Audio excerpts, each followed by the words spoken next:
नमस्कार, मी पूजाच क्रिएटिव्हिटी या माझ्या यूट्यूब चॅनेलमध्ये तुमचे स्वागत आहे. बहुतांश लोकांमध्ये केस गळती, केसांमध्ये कोंडा होणे, केसवृक्ष होणे अशा अनेक समस्या आढळून येतात. आज आपण बघूया या केस गळतीच्या समस्येवर रामबाण उपाय, ते म्हणजे हे आयुर्वेदिक तेल.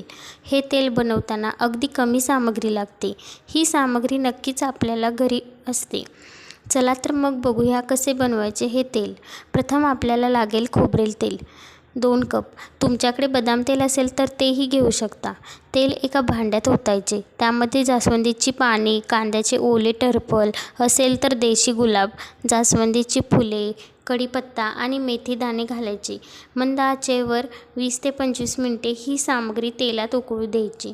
20 ते 25 मिनिटांनंतर गॅस बंद करायचा. तेल गार होऊ द्यायचे. नंतर एका सुती कपड्याच्या मदतीने गाळून घ्यायचे. गाळलेले तेल एका पॅकबंद डबा किंवा बॉटलमध्ये भरायचे. त्यामध्ये भीमसेनी कापराच्या 2-3 वड्या टाकायच्या.